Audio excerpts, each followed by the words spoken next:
Puji syukur kehadirat Tuhan Yang Maha Esa yang telah memberikan rahmat dan hidayahnya kepada kita, sehingga kita dapat berkumpul pada acara webinar LPDP Seri 2 Wonosobo Muda dengan pelatihan dan tips tes bakat skolastik pada Minggu 18 Agustus 2024 malam hari ini. Dengan harapan besar, kita semua dapat mengikuti webinar ini menambah pengetahuan dan wawasan tentang tes skolastik. Sebelum acara ini dimulai, izinkan saya memperkenalkan diri terlebih dahulu. Dengan saya, Anggisa Putri dari Sapuran Wonosobo, masih mahasiswa aktif di salah satu perguruan tinggi Yogyakarta. Dan di sini saya akan membersamai teman-teman Wonosobo Muda dalam webinar LPDP Seri 2 tentang pelatihan dan tips tes bakat skolastik. Langsung saja, saya di sini akan membacakan runtutan acara. Yang pertama, pembukaan. Acara yang kedua, menyanyikan lagu Indonesia Raya dan Mars LPDP. Acara yang ketiga, foto. Acara yang keempat, sambutan-sambutan. Acara yang kelima, penalaran verbal. Acara yang keenam, materi tentang tes kuantitatif. Acara yang ketujuh, pemecahan masalah dan SJT. Acara yang kedelapan, tanya-jawab. Dan acara yang terakhir, foto dan penutup. Memasuki acara yang pertama, yaitu pembukaan, marilah kita buka acara ini dengan doa menurut agama dan kepercayaan masing-masing. Berdoa dimulai.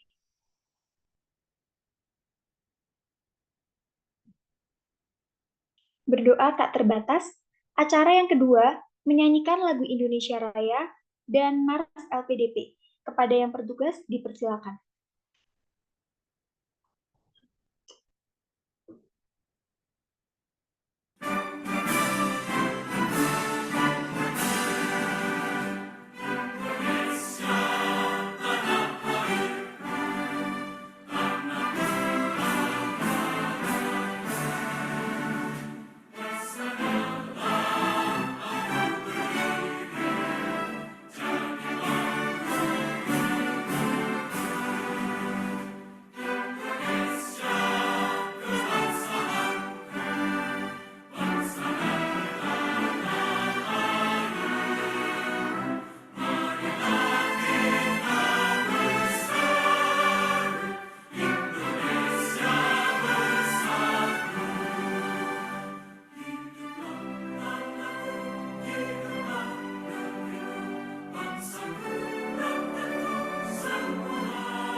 Kepakan sayap sang Garuda yang berlandaskan kepada Pancasila. Integritas mengabdi, profesional melayani, bersama LPDP membangun negeri. Langkahkan kaki dengan pasti tanpa ragu, harumkan nama tanah air Indonesia. Merah semangatmu, putih hatimu, yang dinanti bumi pertiwi. Hai bumi, dengarkan cerita kami, Satria cendekia siap berkarya. Beragam peran, satu tujuan, bersinergi membangun Indonesia. Berkeadilan, berdemokrasi, menjadi inklusi, melahirkan pemimpin masa depan, raih Indonesia gemilang. Majulah, semangatlah jaya.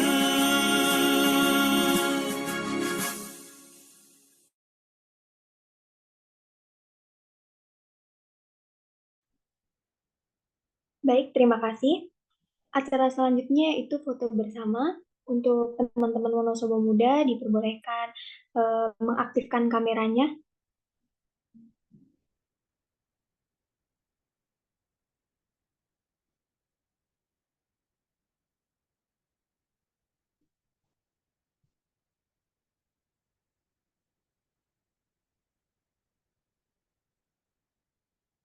Dari panitia sudah siap ya?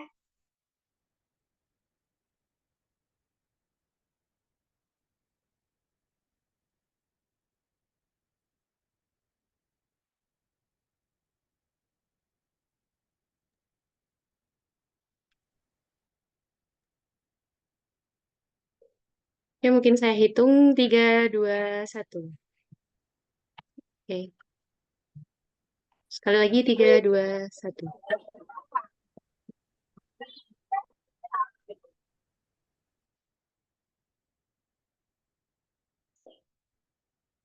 Terima kasih. Acara selanjutnya yaitu sambutan dari Wonosobo Muda kepada Kak Zukru Febrianto. Waktu dan tempat dipersilakan. Baik, terima kasih atas waktunya. Sebelumnya, Assalamualaikum warahmatullahi wabarakatuh. Selamat malam, teman-teman sekalian. Yang pertama, saya ucapkan terima kasih kepada teman-teman panitia yang sudah menggagas kegiatan yang luar biasa ini. Semoga apa yang kita lakukan mendapatkan manfaat yang luar biasa. Kemudian tak lupa terima kasih buat para hadirin yang sudah bersedia untuk ikut dalam acara LPDP Series Wonosobo Muda yang kedua. Saya mengapresiasi semua yang telah dilakukan oleh teman-teman Wonosobo Muda yang memiliki kepedulian dan dedikasi terhadap teman-teman yang ada di sekitar Wonosobo. Harapannya semoga dari kegiatan ini banyak teman-teman yang bisa sukses dan bisa goals nih masuk dalam LPDP bersama dengan kegiatan yang telah kita perkasai bersama. Saya juga menyampaikan mohon maaf apabila terdapat kekurangan atau sesuatu hal yang dirasa membuat kurang nyaman selama penyelenggaraan kegiatan kali ini. Terima kasih atas kesempatan dan waktunya. Selamat menikmati kegiatan ini, semoga mendapatkan manfaat sebesar-besarnya. Saya mewakili Wonosobo Muda menyampaikan terima kasih. Saya kembalikan ke MC.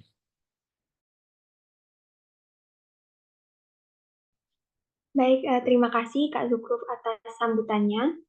Kemudian kita memasuki acara yang kelima, yaitu materi tentang penalaran verbal yang akan disampaikan oleh Kak Fajar. Namun sebelum itu sedikit saya bacakan tentang profil Kak Fajar. Kak Fajar dengan nama lengkap Kak Fajar Nur Azizi merupakan lulusan S1 Program Studi Teknik Sipil di Universitas Sains Al-Quran Jawa Tengah di Wonosobo.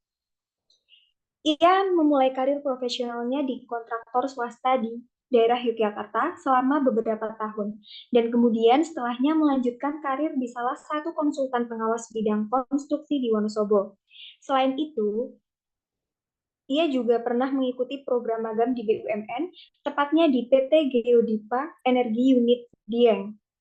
Pada batch 2, seleksi beasiswa LPDP tahun 2023, ia berhasil lolos melalui jalur afirmasi dan mendapatkan kesempatan untuk melanjutkan studi pada program Magister Teknik Sipil di Institut Teknologi Bandung. Kepada Kak Fajar Nur Azizi, dipersilakan.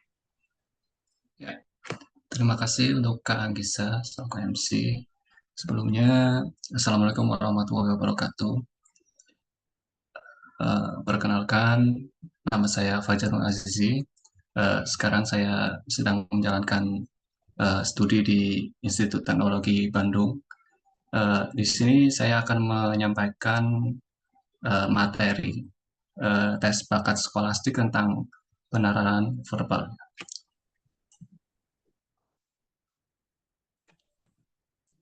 Untuk penalaran verbal, di sini kalian nanti akan menemukan beberapa tipe soal atau problem yang harus kalian selesaikan, yaitu ada analogi, sinonim, antonim, logical, dan analytical.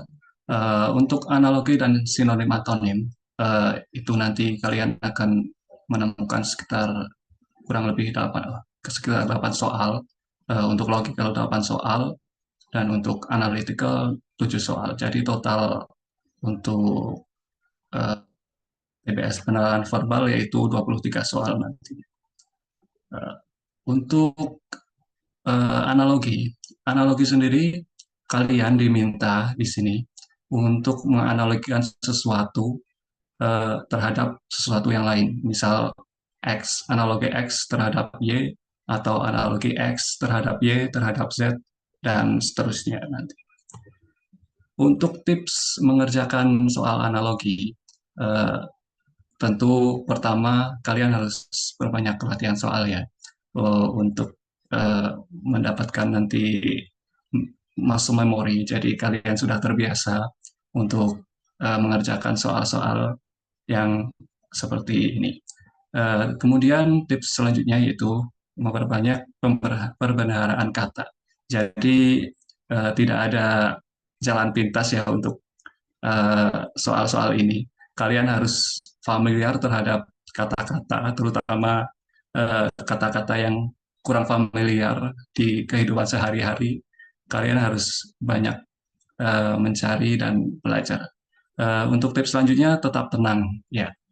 Untuk tetap tenang ini berhubungan dengan nanti kalian kalau sudah tenang otomatis akan menjawab dengan cepat dan tepat. Kemudian untuk tips yang terakhir yaitu isi semua jawaban ya. Karena di sini tidak ada sistem pengurangan untuk kalau kalian ada salah. Jadi mungkin semua soal walaupun kalian masih ragu bisa diisi aja jawabannya. Kemudian beralih ke soal selanjutnya. Jadi jangan sampai soal-soal itu ada 01 atau isi aja. Kalau misal ragu bisa hitung kancing mungkin. Tapi itu opsi terakhir nantinya. Nah, selanjutnya ini contoh soal untuk analogi ya. Di sini ada kata kanvas dan lukisan. Jadi kita diminta untuk menganalogikan kanvas terhadap lukisan. Apa sih analoginya? Kalau di sini saya menganalogikan kanvas dan lukisan, yaitu kanvas adalah media untuk suatu lukisan atau untuk mengungkapkan, untuk menuangkan lukisannya. Ini kita harus mencari dari opsi jawaban mana yang paling tepat dengan analogi yang sama dengan kanvas dan lukisan. Jadi di sini jawaban yang paling tepat adalah tembok dan grafiti. Kalau kita masukkan analogi kanvas dan lukisan, jadi tembok adalah media untuk menuangkan untuk suatu grafiti. Untuk selanjutnya ada 3 kata, sama aja sebenarnya. Tipsnya kalian analogi kalian yang kalian gunakan sebisa mungkin harus simpel ya, karena waktu yang kalian waktunya tidak cukup banyak. Jadi bisa simpel-simpel aja untuk analogi yang kalian kerjakan. Jadi misal di sini gandum, oven, dan roti, saya menganalogikan sebagai gandum diproses dengan menggunakan oven, lalu menghasilkan roti. Nah, ini sama dengan pilihan C, yaitu besi, palu, dan pahat. Kemudian ini seperti yang tadi ya, analogi yang gandum, oven, roti dimasukkan ke analogi yang jawabannya, itu besi, palu, dan pahat. Untuk tipe selanjutnya, tipe soal selanjutnya adalah sinonim antonim. Untuk tips sinonim antonim, sebenarnya sama aja kayak yang analogi tadi ya. Perbanyak latihan soal, perbanyak perbendaharaan kata, tetap tenang, dan sekali lagi isi semua jawaban karena tidak ada pengurangan nilai untuk jawaban yang salah nantinya. Eh, Mungkin untuk tips tambahan untuk sinonim antonim, kalian harus benar-benar memperhatikan soal ya. Jangan sampai salah, keliru antara nanti sinonim mana yang antonim. Jadi contohnya di sini belantara sama dengan jadi itu sinonim.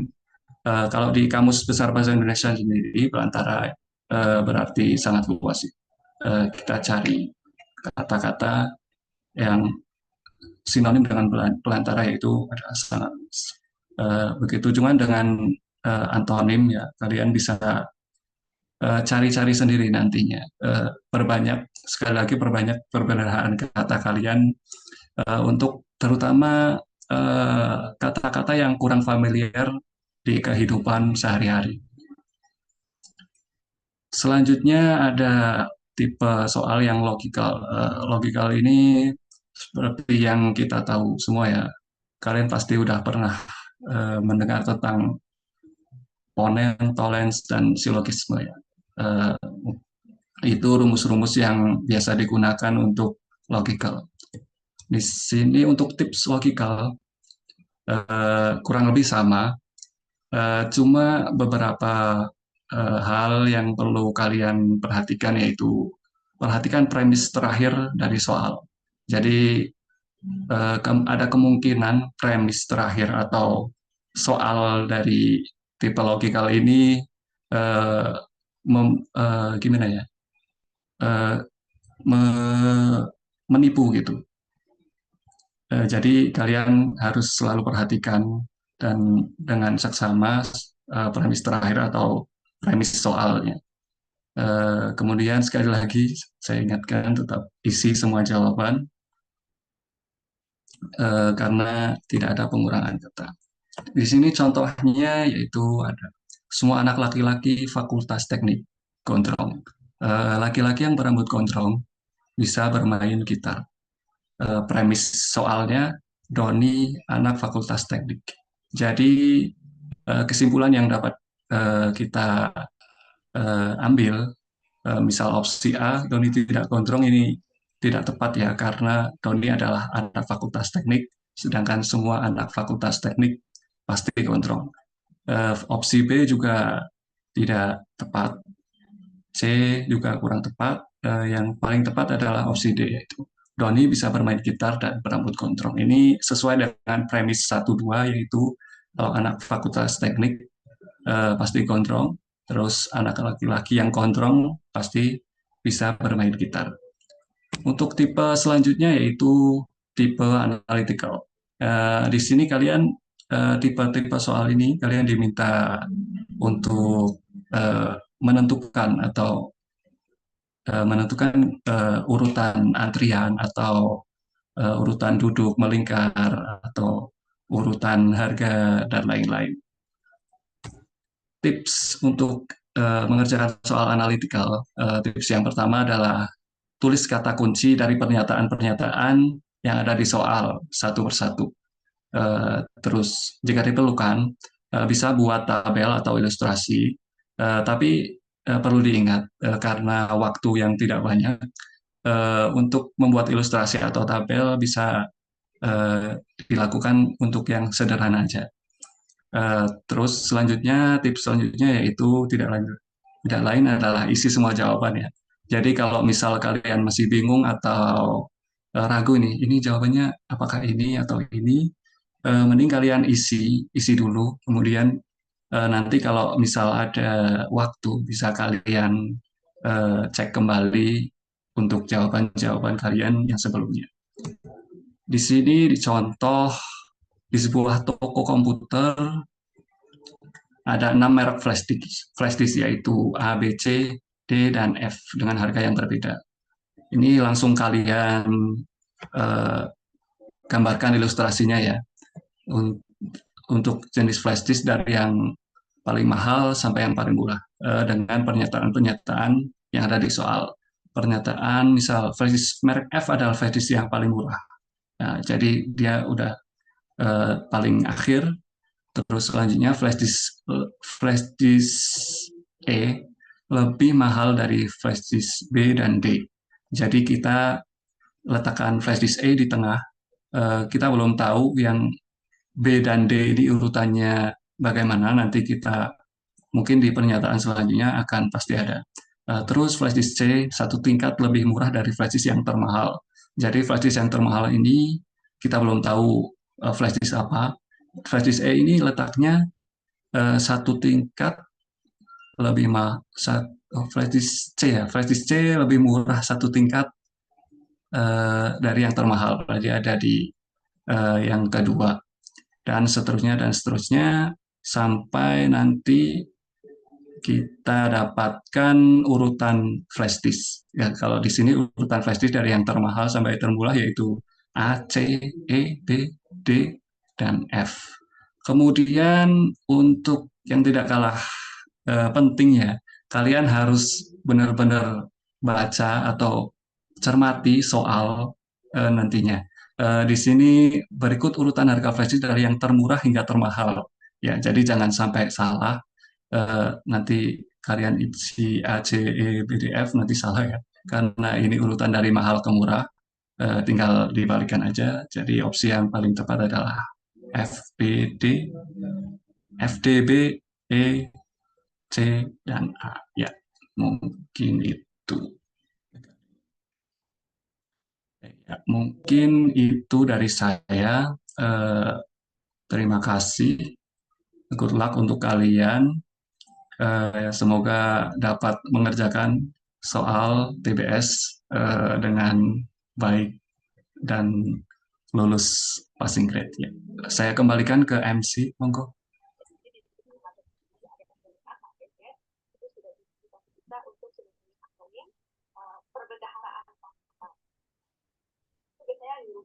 Kak Anggi.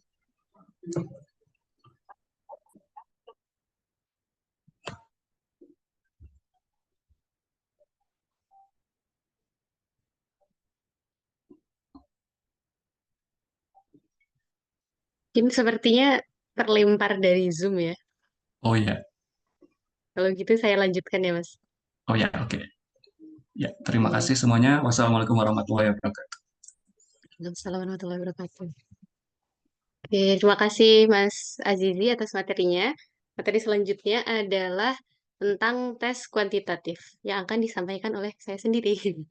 Sebelumnya, perkenalkan saya Kamila Muna, saat ini sedang S2 di Fisika ITB, sama juga kami semua award di LPDP, kalau saya di PK Angkatan 210, dan sekarang kuliahnya sudah mau masuk semester 3. Dulu LPDP pernah gagal ya sekali, terus coba lagi, alhamdulillah masuk gitu. Jadi bagi teman-teman yang mungkin di sini ada yang kemarin sudah coba LPDP tapi masih belum lolos, ya nggak apa-apa gitu, masih banyak kesempatan. Oke, nah langsung aja mungkin ya ke materi. Bentar. Nah, untuk penalaran kuantitatif itu ada sekitar 25 soal. Dengan 8 soal ini tentang deret bilangan, 8 soal aritmatika dan aljabar, dan 9 soal tentang kecukupan data. Nah, waktunya adalah 40 menit. Jadi dimanfaatkan ya, 40 menit, 25 soal. Berarti satu soalnya tidak sampai 2 menit begitu. Tapi karena soalnya beda-beda tingkatannya, kalau yang cepat mungkin tidak sampai 1 menit sudah selesai. Nah, selanjutnya untuk bagian deret atau pola bilangan dengan ada 8 soal, tipsnya yang pertama, coba selesaikan secara berurutan gitu. Dari angka pertama, angka kedua, angka ketiga, dan seterusnya. Lalu dilihat selisih bilangan pertama, kedua, dan ketiganya. Misalkan menggunakan penjumlahan atau pengurangan. Tapi kalau perbedaan antara bilangan pertama dan kedua itu cukup besar, itu bisa coba pakai rasio, misalkan perkalian atau pembagiannya. Nah, kalau polanya tidak berurutan, misalkan udah satu-satu tadi ya, ternyata kok tidak dapat polanya. Nah, coba lompat dari bilangan satu ke bilangan yang ketiga, bilangan kedua yang keempat, atau satu langsung ke empat gitu. Dicoba-coba terus dicari polanya. Kalau belum dapat ya lompati lagi gitu. Lalu bisa juga polanya bertingkat. Misalkan lompatan yang pertama ini ditambah satu, nanti tambah dua, tambah tiga, tambah empat, begitu kan. Berarti tingkatan yang keduanya, oh ternyata ini ditambah satu, ditambah satu, ditambah satu, baru di atasnya ditambahin yang telah ditambah sebelumnya begitu ya. Mungkin nanti bisa kita lihat di contohnya. Terus yang ketujuh, misalkan ada jenis-jenis pola lain, misalkan Fibonacci. Fibonacci itu angka selanjutnya adalah jumlahan dari dua angka sebelumnya, begitu. Atau kalau yang teman-teman lihat COC kemarin final ya, itu ada soal mirip Fibonacci, bukan Fibonacci ya, pola yang dia ternyata angka keempat adalah jumlahan dari tiga angka di depannya gitu. Atau ada juga angka kuadrat, angka kubik. Pokoknya dicoba-coba. Kalau deret tuh memang dicoba-coba. Dan kalau nggak bisa, udah dicoba berbagai macam, ya mending pindah aja ke soal lain. Kalau ada waktu, baru balik lagi ke soal itu. Dan perlu banyak latihan biar familiar gitu. Karena kalau banyak latihan, mungkin lihat angkanya aja udah, oh ini paling di gini gitu. Tapi kalau nggak pernah latihan, ya bakal coba dari tips yang pertama gitu. Tapi kalau udah coba, mungkin bisa langsung ke pola gitu. Nah, contohnya, nih kalau teman-teman ngerjain tryout-nya ya, yang soal pertama tentang kuantitatif kan ini ya, 5, 13, 29, 6, 1. Nah, langkah paling pertama tuh kita coba ditambah dulu. Ditambah, ditambah, ditambah. 5 ke 13 itu kan ditambah 8. 13 ke 29 itu ditambah 16. 29 ke 61, 32. Kok nggak sama ya gitu? Terus kita coba lagi, oh ini ternyata pola bertingkat gitu. 8 ke 16, oh kali 2, 16 ke 32, kali 2 lagi, dan seterusnya. Jadi kita kerjakan dulu pola yang paling bawah ini, baru naik. Sampai di 128 kali 2, 256, terus ditambahkan dengan ini menjadi 509. Gitu. Terus soal yang kedua. Nah, di pola atau deret ini nggak cuma ada angka ya, kadang ada huruf-huruf juga gitu. Kalau huruf gimana? Anggap aja huruf itu A itu angka satu, B angka 2, dan seterusnya. Itu nanti polanya lebih mirip gitu. Dan biasanya malah lebih gampang yang huruf daripada yang angka-angka. Tapi angka-angka di soal-soal awal juga biasanya masih gampang karena cuma ditambah-tambah atau dikurang aja. Kan ini ya, A, D, I, G, U, waduh, nggak nyambung banget itu, apa ini gitu. Ternyata kalau kita lompati satu-satu, atau misalnya kita lompat pertama dulu ya, A sampai D, berarti kelewatan apa tuh?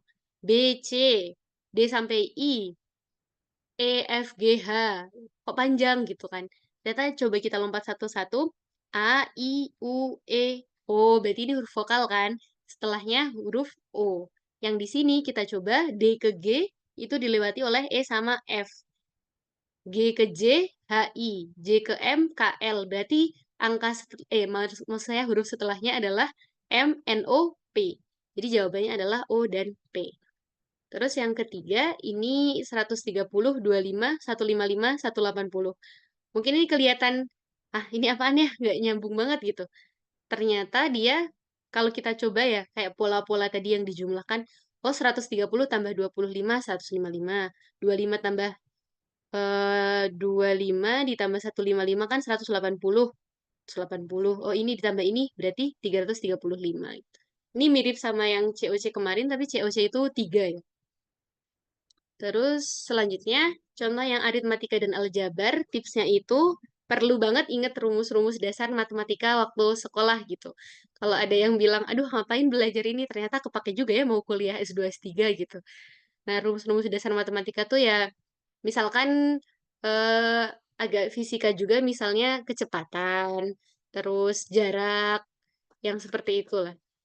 Eh, persen, modal, nah, yang umum-umum emang digunakan di kehidupan nyata.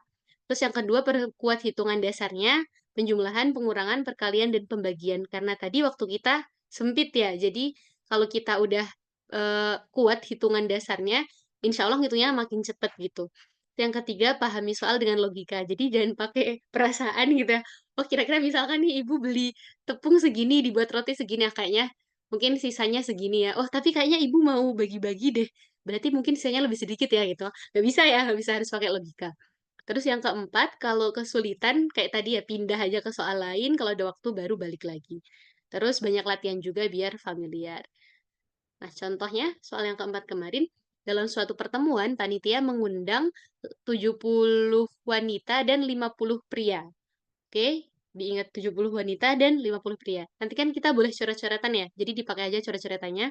Terus ternyata banyak wanita yang hadir adalah 50% dan pria yang hadir 80%. Jadi berapa persen tamu yang hadir?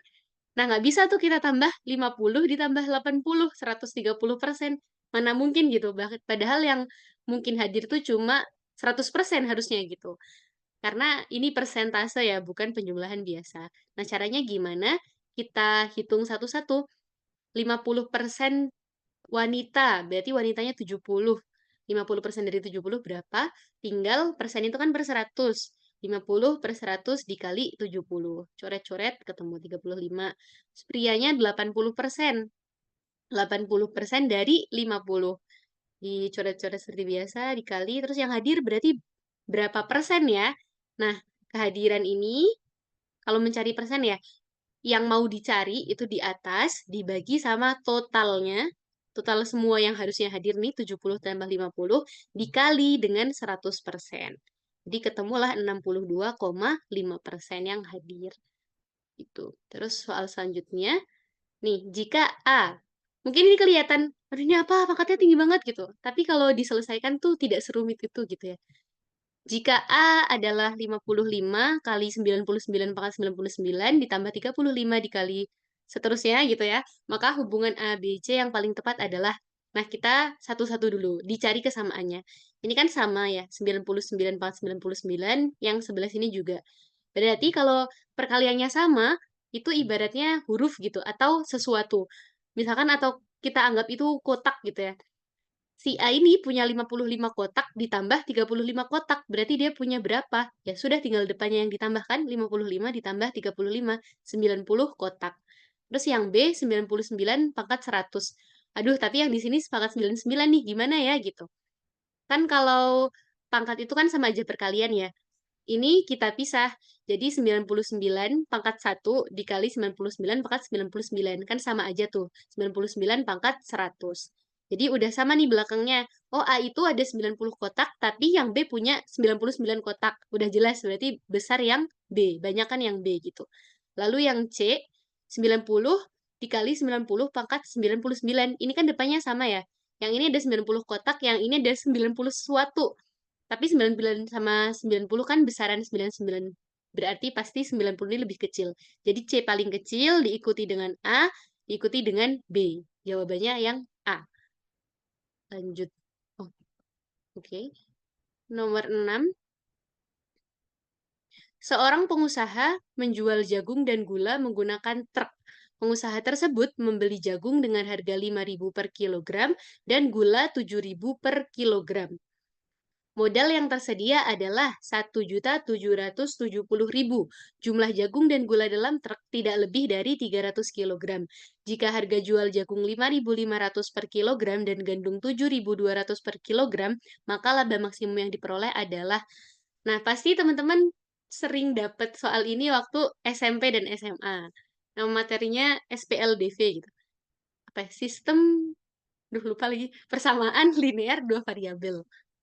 Nah, ini masih mudah karena ini dua variabel. Kadang juga ada soal yang tiga variabel. Tapi cara pengerjaannya hampir sama. Intinya kita tahu dulu kalimat matematikanya. Ini ya, membeli jagung 5.000 kilogram. Kita misalkan nih, jagung, kan ini di sini ada barangnya jagung sama gula. Biasanya kalau di textbook tuh jagungnya X, gulanya Y gitu. Tapi kalau aku lebih mudahnya pakai, oh jagung J, gula G. Jadi nggak usah bingung-bingung lagi tadi yang X apa ya, Y yang apa ya gitu. Pakai huruf depannya aja. Jadi di sini 5.000 jagung ditambah 7.000 gula itu harus setidaknya sama dengan atau kurang dari modal yang yang ada. Karena kan tadi ini beli dulu ya, masa lebih dari modal ya nggak bisa dong gitu. Jadi atau ini bisa dibuat sama dengan ya, sama dengan 1.770.000. Nah, terus di sini, tapi jumlah jagung dan gula itu nggak lebih dari 300. Jagung dan gula, berarti jagung ditambah gula itu nggak sampai 300. Setelah itu, kita kan mau menghapus menghilangkan satu variabel ya. Bisa pilih mau jagungnya yang dihilangkan atau gulanya. Yang di sini yang dipilih jagungnya ya, karena angkanya lebih kecil aja sih. Jadi yang atas sama aja dikali 1, yang bawah dikali 5.000. Kenapa? Biar ini. 5.000 jagung sama 5.000 jagung nanti habis gitu, karena dikurangi. Tinggal dikali-dikali tiap ininya. 5.000 kali 1, 7.000 kali 1, 1 juta kali 1, D dikali 5.000, dan seterusnya ya. Lalu kita kurangkan 7.000, ini habis ya jagungnya, tinggal gula, 2.000 gula, sama dengan 270.000. Nah, sekarang kita udah dapat 2.000 gula. Kalau 2.000 gula segini, berarti satu gula berapa gitu kan. Tinggal dibagi, 2.000-nya dibagi. Kebalik, 270.000-nya dibagi 2.000. Jadi 135. Oke, kita udah dapat gulanya, ternyata ada 135 kilogram. Ya, kilogram. Terus kita masukin lagi ke persamaan yang awal ini, yang mudah ya. Di sini jagung tambah gula itu tidak ada, sama dengan 300. Nah, kalau gulanya 135, dimasukkan aja, berarti jagungnya 300 dikurangi 135. 165. Nah, sekarang yang ditanya apa? Laba maksimum. Laba kan berarti jualnya dikurangi modalnya gitu ya. Jadi kita harus cari tahu dulu. Oh, aku udah punya nih modalnya segini, udah tahu. Tapi aku nggak tahu ya harga jualnya. Berarti kita cari harga jual. Tadi dijualnya berapa nih di sini? Jika harga jual jagung 5.500, berarti 5.500 jagung ditambah 7.200 gula. Nah, tinggal dimasukkan jagungnya 165, gulanya 135, dikali sampailah ternyata dijualnya dapat 1.879.500. Untungnya atau labanya berapa? Tinggal harga jual dikurangi modalnya. Ternyata 109.500. Tuh. Nah, ini mungkin kelihatannya kok repot banget ya, lama banget ngerjainnya. Tapi kalau udah biasa tuh tidak selama itu gitu. Ya udah langsung set set set set. Jadi latihan aja. Lalu selanjutnya, oke, sampai ke tipe yang ketiga yaitu kecukupan data. Jadi tipsnya yang pertama fokus ke penyelesaiannya, bukan hasilnya. Terus yang kedua, coba pilihan pertama dan kedua pada soal. Yang ketiga, pahami opsi jawaban. Nah, A, kalau pernyataan satu ini cukup untuk menjawab pertanyaan, tapi pernyataan dua nggak cukup. Yang B itu kebalikannya, jadi pernyataan dua cukup, sedangkan pernyataan satu tidak cukup. Yang C, dua-dua pernyataan bersama-sama baru bisa cukup menjawab. Lalu yang D, salah satu pertanyaan aja cukup, berarti baik pernyataan satu atau pernyataan dua itu cukup bisa dilakukan untuk menjawab soal. Terus yang E, pernyataan satu dan pernyataan dua tidak cukup untuk menjawab pertanyaan. Nah, ini mungkin kecukupan data itu paling baru di antara semua yang tadi soal-soal ya. Kalau yang tadi itu mungkin kita udah sering. Nah, tapi kecukupan data tuh jarang. Atau mungkin baru dapat di TBS ini. Makanya perbanyak latihan dan contohnya adalah seperti ini. Misalkan nih, berapakah nilai X plus 2Y? Kita nggak harus tahu ya hasil X plus 2Y itu berapa, benernya berapa gitu, ya udah bodo amat gitu. Tapi fokus aja ke penyelesaiannya. Nah, ini ada pernyataan satu, kalau diketahui X sama dengan 3. Nah, kita coba tuh, dari sini X plus 2Y, X-nya 3, dimasukkan. Berarti 3 tambah 2Y. Kita udah tahu belum hasilnya? Oh, nggak bisa kan? Berarti dia nggak cukup. Karena kita nggak bisa sampai hasil. Terus pernyataan 2, Y sama dengan minus 3. Dimasukkan seperti tadi, X ditambah 2 kali minus 3, berarti X kurang 6. Ya, kita masih nggak tahu jawabannya, karena kita nggak tahu X-nya. Jadi pernyataan 2 juga nggak cukup. Sekarang kita coba dua-dua pernyataannya. X-nya berarti 3, Y-nya berarti minus 3. Dimasukkan, oh kita tahu nih, ternyata X plus 2Y nilainya adalah minus 3. Jadi dari soal ini, datanya itu cukup jika 1 dan 2 bersama-sama. Makanya jawabannya yang C. Terus contoh lain, berapa pendapatan Clara dari pekerjaan minggu lalu? Pernyataan pertama, Clara bekerja selama 30 jam saat minggu lalu. Yang kedua, pendapatan Clara 2 minggu lalu sebesar 7 juta. Nah, kita bedah satu-satu. Dari pernyataan pertama, bekerja 35 jam minggu lalu. Tapi kan kita tidak tahu ya, 1 jam itu dia digaji berapa. Jadi, pernyataan pertama juga tidak cukup untuk mengetahui pendapatan Clara di minggu lalu. Terus pernyataan kedua, pendapatan 2 minggu lalu adalah 7 juta. Tapi tidak jelas apakah jam kerja 2 minggu lalu dengan minggu lalu itu Clara sama-sama bekerja di jam itu atau tidak gitu. Jadi ini juga tidak cukup. Kalaupun kita gabungkan dengan minggu lalu dia bekerja 35 jam dan 2 minggu sebelumnya dia mendapat 7 juta, itu berapa gajinya kita masih nggak tahu karena tidak jelas jam kerja dan upah per jamnya. Jadi kedua pernyataan ini belum cukup. Makanya jawabannya yang E. Terus yang ke-9, jika X minus Y sama dengan 180, apakah X sama dengan 240? Nah, kita coba dari X sama dengan 4Y. Kita masukkan ya, X sama dengan 4Y, berarti 4Y dikurangi Y sama dengan 180. 4Y kurangi Y, dan sama aja aku punya 4 kotak dikurangi 1 kotak, oh kotakku berarti tinggal 3, berarti 3Y. 3Y sama dengan 180, Y-nya berapa? 180 dibagi 3, 60. Nah, kita udah tahu Y-nya, dan kita tahu nih X sama dengan 4Y. Berarti dimasukkan Y-nya 60, X-nya 240. Jadi X-nya itu cukup ya. Dengan kita tahu X sama dengan 4Y, ternyata kita bisa tahu nilai X adalah 240. Lalu pernyataan kedua, Y sama dengan 60.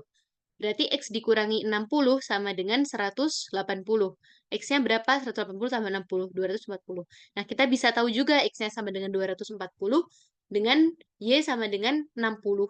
Berarti yang pernyataan 2 juga cukup. 1 dan 2 sama-sama cukup meskipun sendiri-sendiri. Jawabannya adalah D.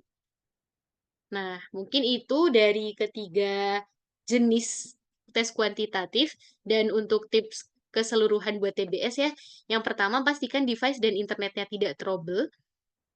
Ini penting banget karena nanti takutnya di tengah-tengah itu malahan ngehack dan lain-lain. Ngehangnya bahaya.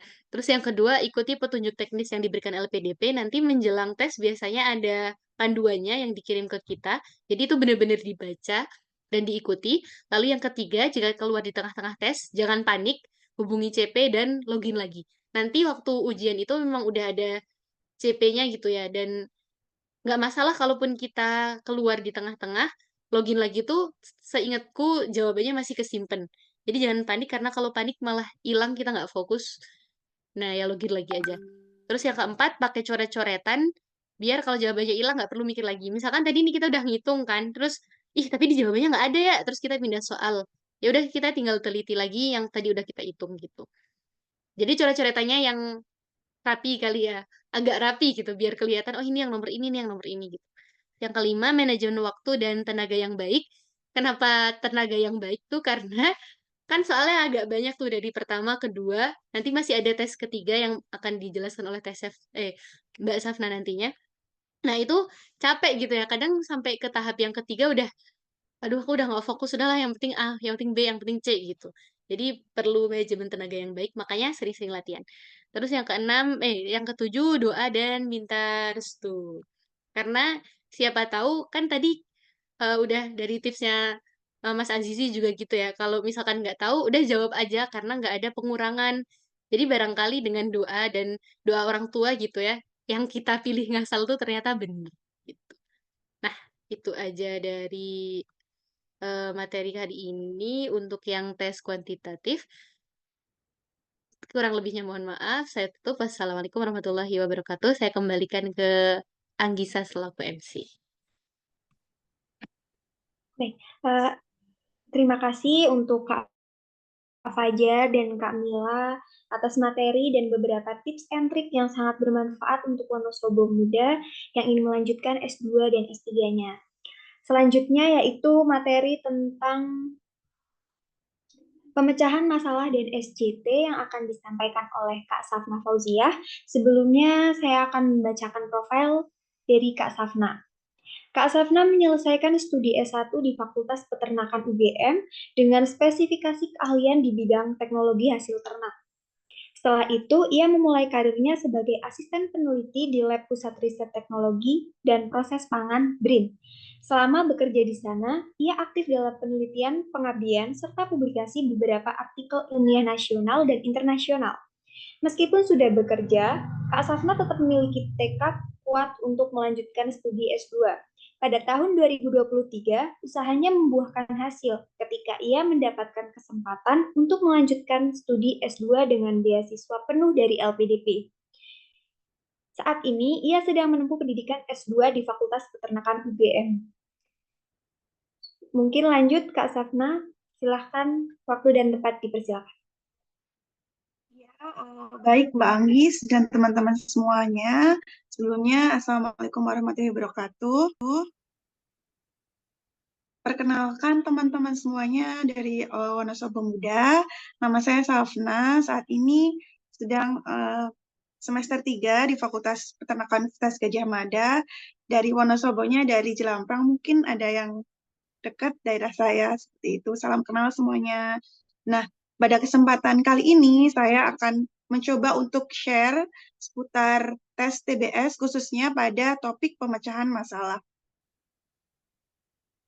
Baik, next.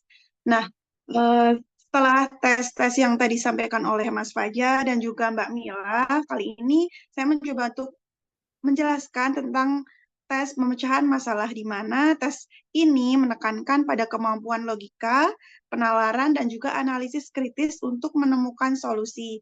Nah, biasanya soal-soal tentang pemecahan masalah ini pemahaman teks yang panjang dan penuh informasi, biasanya terdiri dari paragraf yang panjang dan juga bisa seperti data visual yang disajikan dalam bentuk diagram maupun tabel. Untuk jenis-jenis soal pemecahan masalahnya sendiri, yang pertama, seperti yang saya katakan tadi, bahwa bentuknya adalah paragraf panjang, di mana ada soal yang membahas tentang simpulan, di mana kita di-challenge ataupun kita harus menyelesaikan soal dengan menemukan kesimpulan isi yang tepat dari suatu paragraf panjang. Kemudian yang kedua yaitu ada kesesuaian pernyataan, di mana kita harus menjawab tentang true, false, ataupun not given. Dan yang ketiga ada informasi parsial, di mana kita diharuskan untuk menemukan informasi yang spesifik, yang tersirat maupun tersurat dari sekian banyak informasi yang ada dalam paragraf.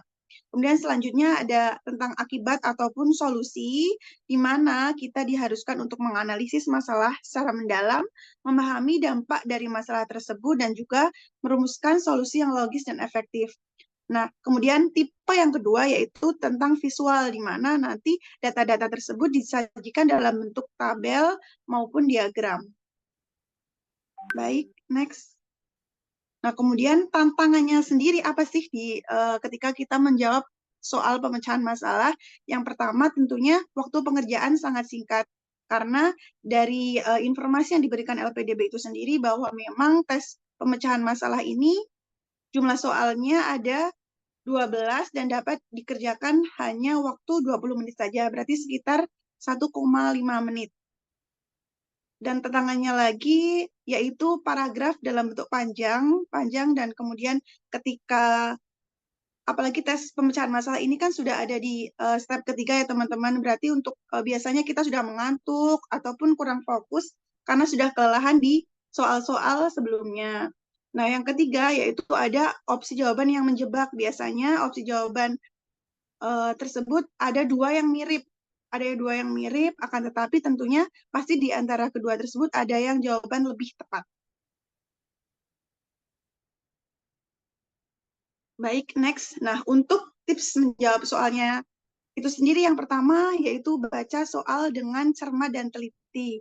Walaupun mungkin kita kayak bosan gitu ya melihat tulisan paragraf yang sudah panjang, akan tetapi perlu kita ketahui lagi bahwa memang kita diharuskan untuk membaca seluruh paragraf, kemudian pahami apa yang diminta dan perhatikan setiap detail yang informasi yang diberikan. Kemudian yang kedua, tetap tenang dan juga fokus. Hindari panik jika menghadapi soal yang sulit. Tetap tenang, fokus, dan berpikir secara sistematis. Karena biasanya kalau kita menghadapi soal yang panjang gitu kan kayak kekejar-kejar waktu, jadi malah tidak konsentrasi seperti itu. Jadi tetap tenang.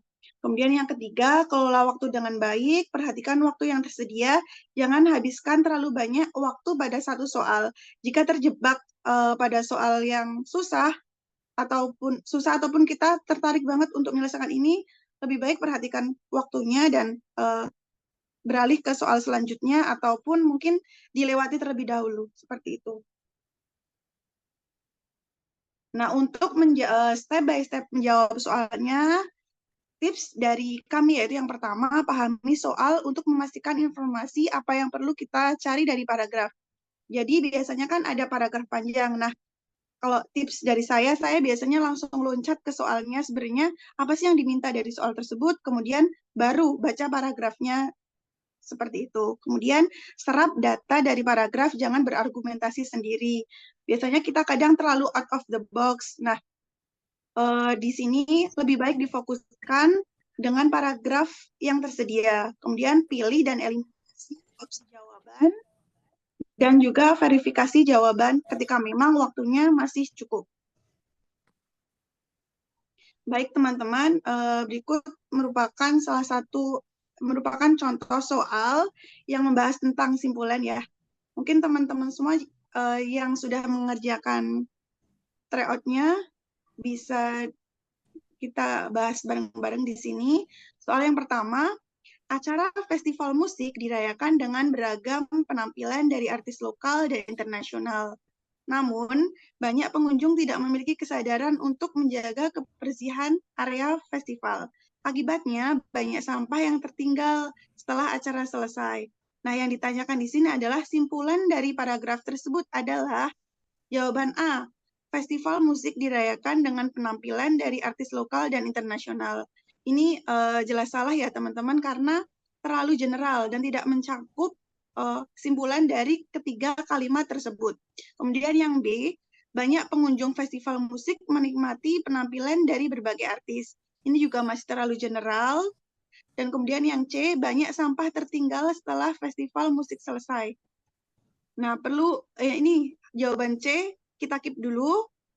Kemudian yang D, kemeriahan festival musik mengakibatkan lingkungan kotor karena banyak sampah yang tertinggal.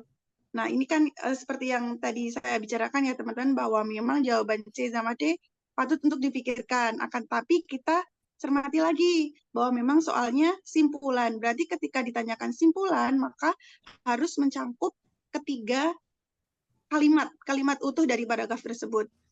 Jika kita menjawab C, banyak sampah tertinggal setelah festival musik selesai, benar. Akan tetapi kalimat tersebut hanya berada di kalimat yang ketiga.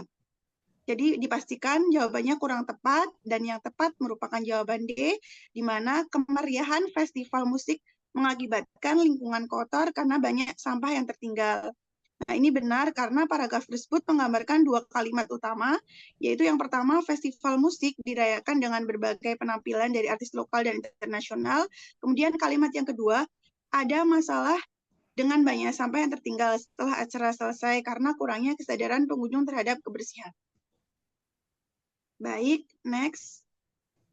Kemudian soal yang kedua. Pertanyaannya dulu nih, alasan utama pemerintah melakukan operasi pasar adalah, perlu diingat-ingat teman-teman, di highlight alasan utama pemerintah. Nah, kita langsung ke paragrafnya.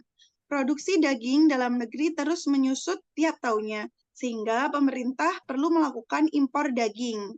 Nah, kemudian saat ini pemerintah mengklaim memiliki cadangan daging 500.000 ton yang cukup untuk kebutuhan 4 bulan ke depan. Dan operasi pasar oleh pemerintah dilaksanakan untuk mengontrol harga di lapangan dengan kisaran harga yang terjangkau. Namun, harga daging di kota metropolitan masih tetap tinggi. Nah, kira-kira alasan apa sih yang tepat dari paragraf tersebut, di mana hal tersebut merupakan alasan utama pemerintah melakukan operasi pasar. Kemudian kita lihat jawaban A, memberantas mafia atau cukong di pasar daging. Jelas ya, tidak ada di paragraf tersebut. Kemudian yang kedua, menjaga proses distribusi daging tetap sehat. Tidak ada juga di paragraf tersebut. Yang C, menjaga stabilitas harga daging di pasar. Kita keep terlebih dahulu. Kemudian yang D, memastikan kualitas cadangan daging. Nah, untuk jawaban C dan D perlu kita perhitungkan, dan jawaban A dan B langsung eliminasi saja, coret-coret. Jika jawaban D, memastikan kualitas cadangan daging, itu bukan alasan utama ya teman-teman, karena ketika kita lihat lagi, kita highlight di kalimat ketiga, operasi pasar oleh pemerintah dilaksanakan untuk mengontrol harga di lapangan. Nah, berarti itu sama saja dengan menjaga stabilitas harga daging di pasar. Seperti itu. Kemudian lanjut lagi, latihan soal yang ketiga, langsung saja dibaca, dipahami kalimat yang ditanyakan.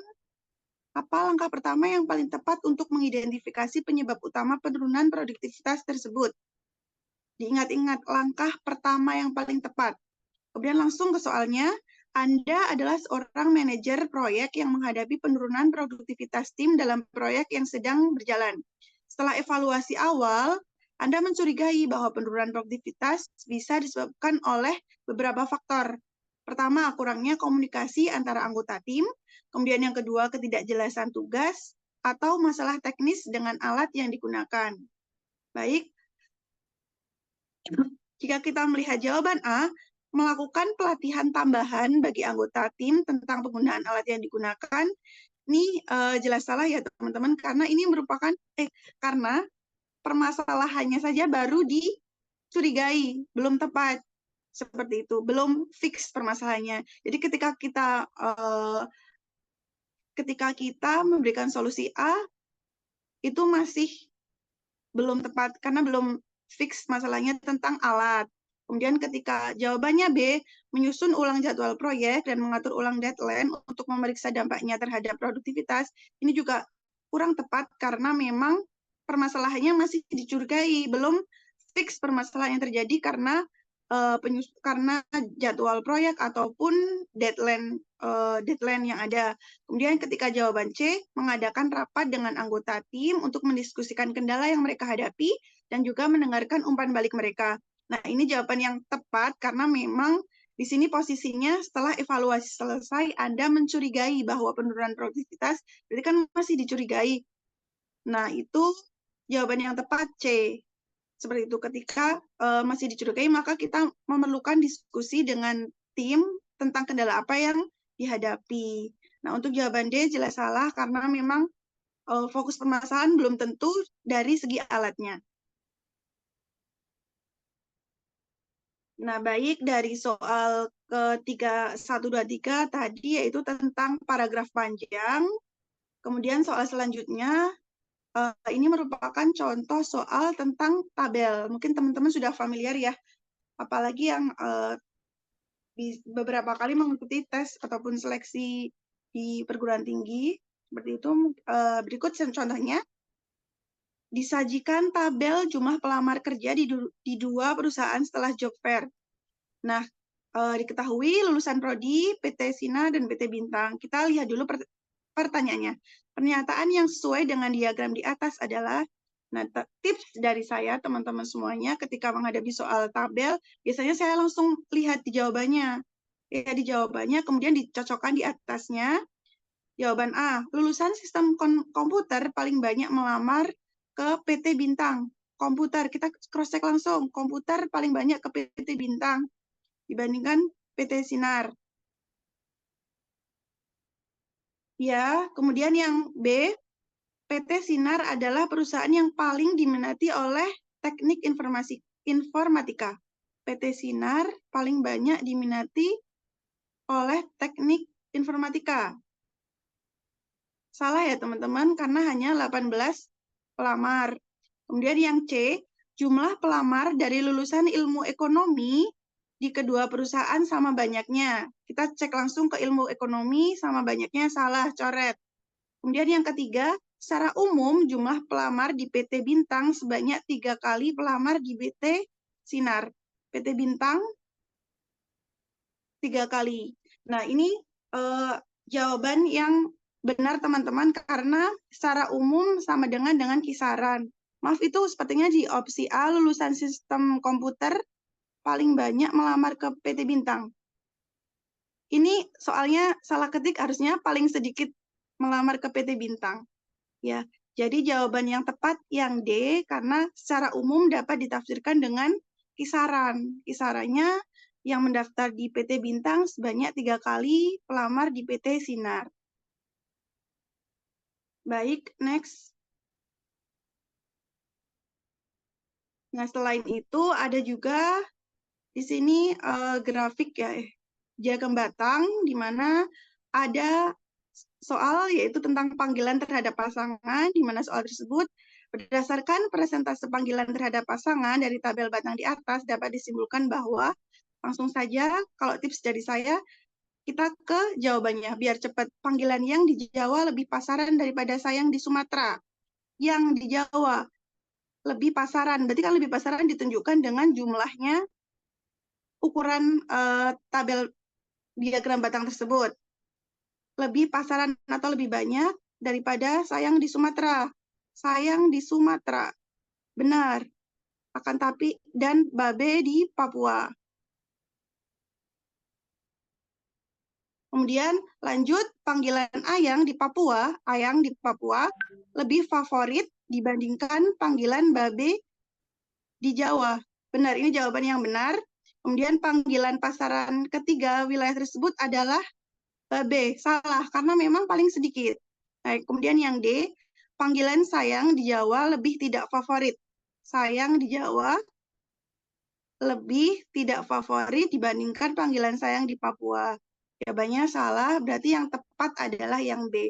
Jadi teman-teman langsung cross-check aja di jawaban dan kemudian lihat di soal grafik maupun tabelnya. Next. Baik, jenis soal selanjutnya yaitu tentang membaca kurva, di mana berdasarkan kurva pertumbuhan bakteri asam latat di atas, pernyataan yang sesuai adalah, kita langsung cek saja.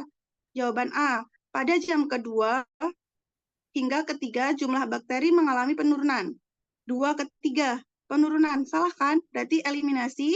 Kemudian jawaban B, pertumbuhan maksimal bakteri terjadi pada jam keempat. Kita lihat di jam keempat, ternyata tidak paling maksimal karena masih ada maksimal di jam ke-6. Nah, kemudian yang jawaban C, pada jam ke-6 hingga ke-24, bakteri terus mengalami kenaikan. Salah, jelas salah, coret, berarti yang jelas benar, yaitu jawaban D, atau ketika kita masih punya waktu lama, kita bisa cross-check lagi. Pada jam ke-4 hingga ke-5, bakteri mengalami penurunan. Benar, kemudian mengalami kenaikan hingga jam ke-6, dan mengalami penurunan kembali hingga jam ke-24. Nah, itu tepat. Oke, next. Oke, teman-teman semuanya, sekian yang bisa saya sampaikan. Sedikitnya semoga bermanfaat, dan ada tips lagi. Mungkin teman-teman, seperti yang dikatakan Mbak Mila tadi, bahwa memang lebih banyak berlatih, dan pengalaman saya waktu mengikuti tes TBS, saya mencoba latihan-latihan soal-soal di YouTube untuk memperkaya gagasan dan juga latihan. Itu baik, terima kasih. Waktu dan tempat saya kembalikan lagi ke Mbak Anggis. Baik, terima kasih untuk Kak Safna atas materinya dan terima kasih kepada semua pemateri yang sudah memberikan tips and trik untuk Wonosobo Muda supaya lebih memahami secara mendalam tentang skolastik. Nah, kita memasuki acara selanjutnya itu tentang tanya jawab. Mungkin dari teman-teman Wonosobo Muda ada yang mau ditanyakan atau ada yang masih bingung, boleh banget tanya ke kakak-kakak yang luar biasa ini. Untuk pertanyaan bisa speak up langsung atau raise hand atau tulis di kolom komentar.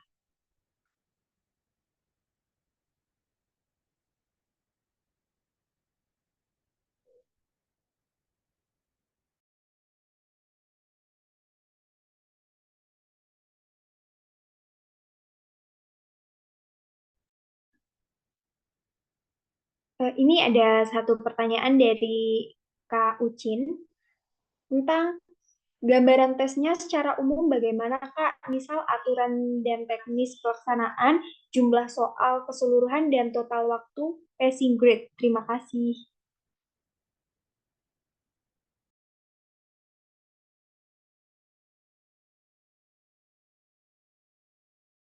Oke, mungkin saya bantu jawab ya untuk Kak Ucin. Gambarannya mungkin aku share screen share screen aja.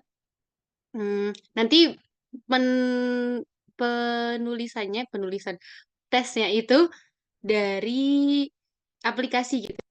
Nah, ini adalah panduan seleksi bakat skolastik waktu aku tes gitu.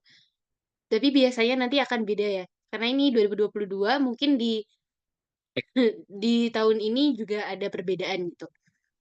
Di sini ada macam-macamnya. Dari sini aja. Ada tata tertibnya, shortcut keyboard, nah pakai ini, instalasi dulu, menginstal, lalu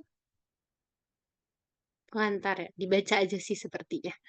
Tata tertibnya mengikuti tes sesuai jadwal, mengerjakan tes dengan jujur, lalu berada dalam ruangan yang kondusif selama tes karena tentu saja nanti harus on cam gitu ya. On cam dan mikrofonnya juga harus bagus. Jadi harus perangkatnya yang baik gitu kalau bisa. Kalau nggak ada, pinjem aja. Aku juga dulu pinjem. Terus ruang tes memiliki pencahayaan yang baik dan seterusnya ya. Ini bisa terbaca kan ya? Ini begini. Nah, lalu itu tata tertibnya. Nah, ini yang di-download gitu. Tapi nggak tahu ya yang tahun ini. Karena seingat saya ini tuh dikirim kalau emang kita udah benar-benar lolos administrasi. Jadi kalau belum lolos ya nggak akan dapet gitu. Bukan yang langsung di web ada gitu. Ada downloadnya, username, password, segalanya, spesifikasi teknis. Nah, ini ada ketentuan device-nya harus bagaimana gitu ya. Tinggal dibaca, shortcut keyboardnya ada ini itu untuk keluar dan seterusnya. Ya, ini udah tinggal cara.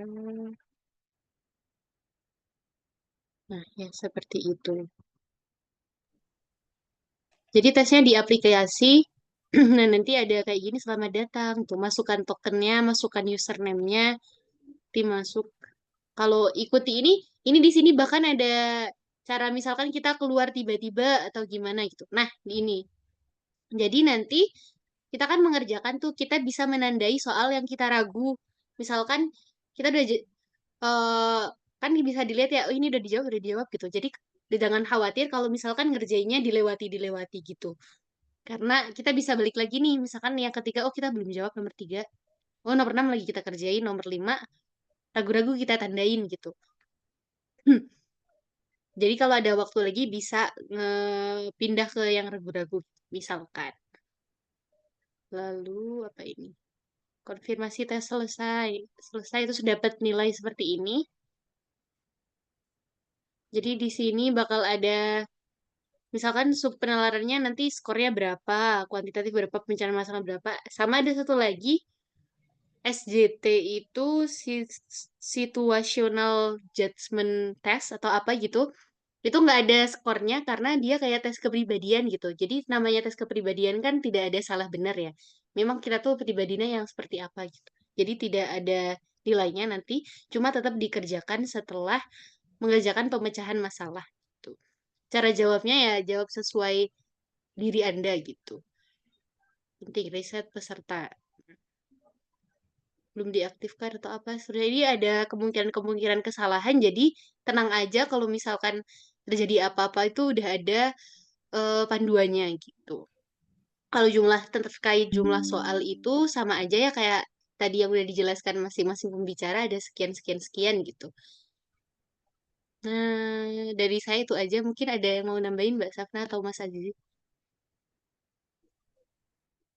Mungkin cukup ya. Oh, untuk passing grade mungkin nambahin sedikit ya. Untuk passing grade yang tahap kemarin tahap 1 2024 tuh mungkin bisa kalian browsing sendiri. Kalau di sini data saya ada passing grade reguler. Jadi masing-masing jalur beasiswa nanti ada passing grade sendiri-sendiri. Tentu yang paling tinggi itu passing grade yang reguler yaitu di sini 125. Kalau yang lain mungkin ada yang prioritas 125 juga, targeted 100, targeted kewirausahaan 95, afirmasi 70, dan lain-lain. Mungkin bisa kalian browsing sendiri. Ini juga belum tentu besok masih sama ya, bisa aja ada perubahan. kita tidak tahu pihak LPDP gimana mungkin. Jadi persiapkan yang terbaik aja. Mungkin itu aja. Mungkin dari Kak Safna ada tambahan? Cukup. Oke, udah cukup jelas. Pertanyaan yang kedua atau Kak Ucin mau ada tambahan pertanyaan lagi?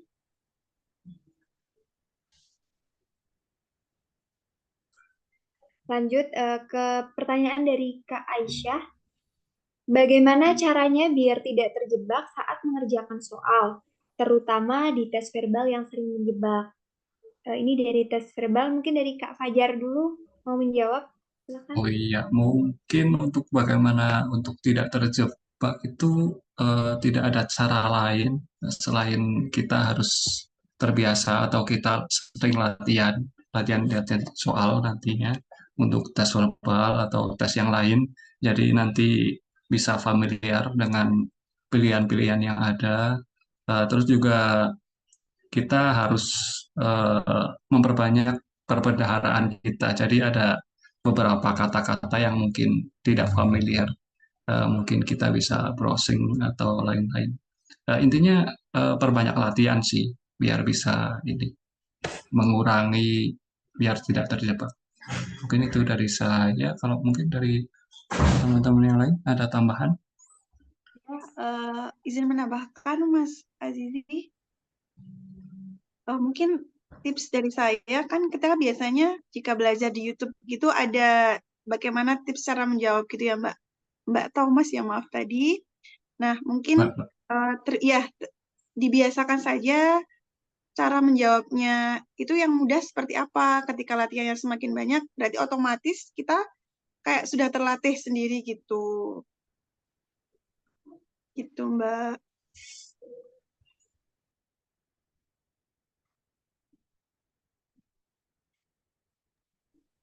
Baik, dari Kak Mila ada tambahan jawaban mungkin? Cukup. Cukup. Oke, selanjutnya ada pertanyaan dari Kak Herdinus tentang share panduan TBS-nya. Udah dijawab sama Kak Mila ya. Tidak bisa, harus didapat sesuai ketentuan tes pada masa itu dan telah lulus setelah seleksi administrasi. Ini ada pertanyaan lagi dari Kak Irsal Pohan. Maaf OOTB, kalau non LOA setelah dinyatakan lolos LPDP masih harus ikut seleksi masuk universitas, Kak? Jika kalau iya, apakah biaya seleksi masuk universitas ditanggung LPDP atau tidak ya?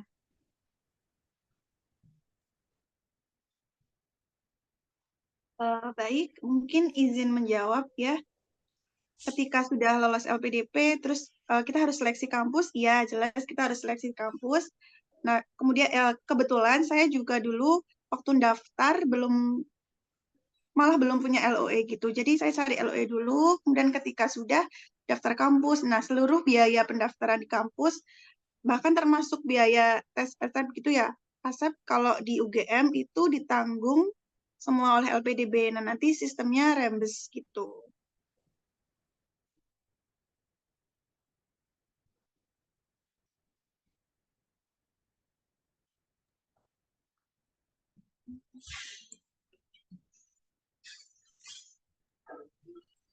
Oke, baik. Ada Kak tambahan dari Kak Fajar mungkin? Cukup. Kamila? Cukup juga. Oke. Kita lanjut ke pertanyaan selanjutnya dari Kak Ucin. Untuk panduan resmi biasanya dikirim Hamin berapa, Kak, setelah dinyatakan lolos administrasi? Berapa ya? Jujur lupa sih. Kapan ya? Tapi nggak terlalu mepet juga gitu. Masih aman lah buat persiapan. Ada yang ingat gak, Mbak Mas? Aku juga lupa sih. Aku juga lupa sih, tapi masih cukup banget kok buat ngedownload ataupun trial-trial gitu. Jadi ya masih aman. Ya, tenang aja, tenang aja. Pertanyaan selanjutnya ya, lanjut. Kak, untuk soal finalnya itu ada berapa soal ya? Terus per soal itu biasanya nilainya berapa? Sama yang kakak bilang tadi, misal passing grade untuk afirmasi 70. Jadi skor akhir kita dari semua soal harus lebih dari nilai 70 kan, Kak? Silakan.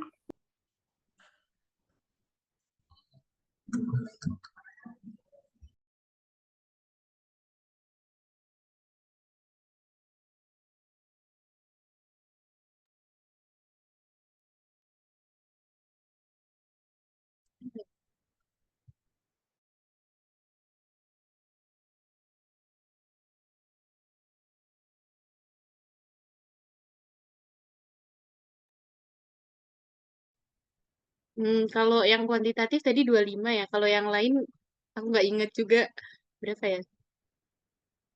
Terus kalau passing grade itu tiap seleksi itu beda ya. Maksudnya nggak cuma tiap jalur, tapi tiap tahun, tiap tahap itu beda tergantung LPDP, pihak LPDP-nya dan saingannya ada berapa biasanya gitu sepertinya ya. Dan itu setauku passing grade-nya tuh total semuanya. Dan nilainya kayaknya sama bobotnya baik tes yang penalaran verbal, kuantitatif maupun yang pemecahan masalah. Mungkin Mbak Safra sama Mas Azizi bisa menambahkan atau merevisi jawaban saya. Ya, mungkin benar. Jadi untuk passing grade sesuai beda-beda untuk sesuai tahun atau batch pendaftaran. Jadi ini juga berkaitan dengan jumlah pendaftar juga nanti mungkin kurang tahu juga. Tergantung LBDP gimana nanti passing grade. Jadi passing grade ini muncul setelah eh, apa namanya TBS selesai. Jadi sebelumnya belum belum ada muncul itu passing grade. Mungkin untuk passing grade afirmasi 70 skor lebih dari 70, ya betul itu. Jadi harus itu benar kata Kak Kamila tadi, itu jumlah dari semua ini, semua tipe tes ya tadi, ada yang verbal dan lain-lain.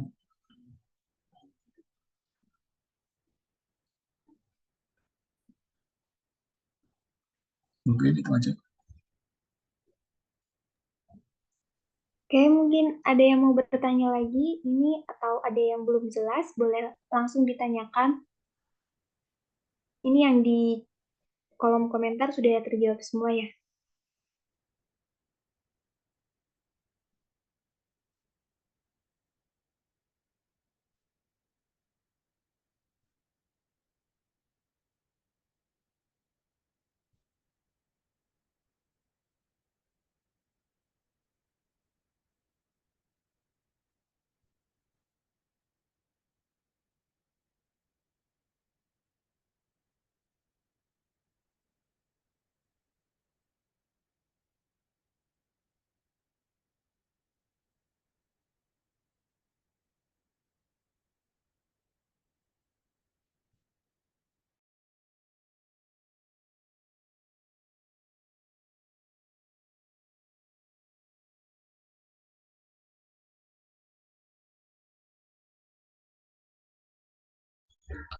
Ya mungkin menambahkan sedikit untuk tadi persoal itu nilainya berapa itu, jadi semua nilai soal itu satu ya.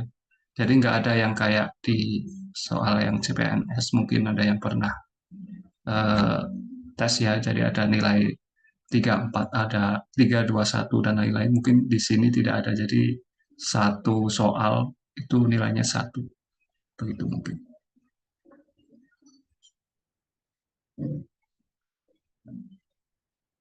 Baik, terima kasih Kak. Ini ada pertanyaan lagi dari Kak Nova Dwi Lestari. Berarti di panduan TBS nantinya yang dari pihak LPDP kirim Hamin berapa hari menuju TBS. Tidak ada keterangan untuk passing grade-nya berapa ya Kak tiap formasi. Passing grade akan muncul ketika kita selesai mengerjakan TBS ya. Monggo. Ya, betul sekali. Jadi untuk panduan TBS nanti akan di email kalau nggak salah. dari pihak LPDP, Hamin berapa kurang tahu. Yang jelas cukup benar-benar cukup untuk persiapan. Terus untuk passing grade, ya benar, jadi tidak muncul di awal, jadi muncul setelah kalian mengerjakan TBS, tapi tidak langsung muncul gitu ya. Jadi ada mungkin setelah selesai semua proses TBS baru nanti muncul. Mungkin bisa teman-teman yang lain, Kak Kamila atau Kak Safna, benar nggak ya? Iya, bener Mas Azizi. Kita juga nggak tahu ya waktu habis tes itu kan mungkin sama-sama tanya ke teman, skor kamu berapa, skor kamu berapa. Tapi memang kita realnya nggak tahu, nggak ada yang tahu passing grade yang jelas itu berapa. Nah, nanti taunya ketika sudah pengumuman. Misal kita lolos di atas passing grade atau di bawah passing grade gitu. Jadi ketika sudah selesai ujian, ya salah satu yang bisa dilakukan cuma berdoa. Mungkin tambahan sedikit, aku kemarin kebetulan ikut grup di Telegram. Di sana kita suruh mengisi ya hasil tes kita tuh berapa sih. Jadi untuk gimana ya? Eh, jadi ada passing grade sementara, passing grade hitungan dari kita. Jadi mungkin kalian bisa cari aja di grup Telegram LPDP, nanti di sana ada yang bagi-bagi link kayak gitu, mungkin ikuti aja. Tapi itu belum ini ya, belum fix passing grade dari LPDP-nya ya. Tapi selisihnya nggak banyak-banyak banget sih. Mungkin kalau kalian masih was-was, mungkin bisa ke situ aja nanti.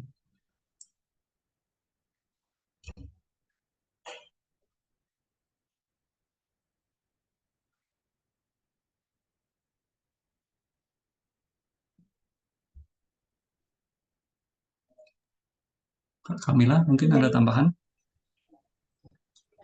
Sangat cukup. Oke, ini dari Kak Nova Dwi juga. Oke, paham sekali. Terima kasih banyak, Kak. Terima kasih juga untuk teman-teman yang udah bertanya. Mungkin dikasih waktu berapa menit untuk pertanyaan ini?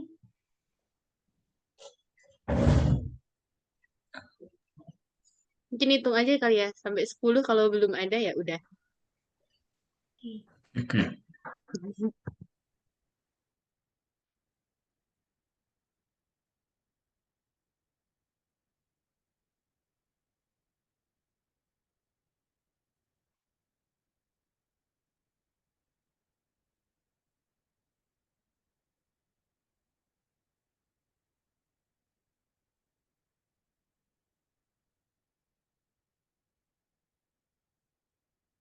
Oke, baik. Kita sudahi sesi tanya jawabnya. Kita sampai ke penghujung acara, yaitu acara penutupan. Sebelum acara penutupan, saya mewakili semua panitia, mohon maaf apabila ada kekurangan, dan saya juga mohon maaf apabila ada perkataan, perbuatan saya yang kurang mengenakan. Saya akhiri, wassalamualaikum warahmatullahi wabarakatuh. Assalamualaikum warahmatullahi wabarakatuh. Terima kasih semuanya.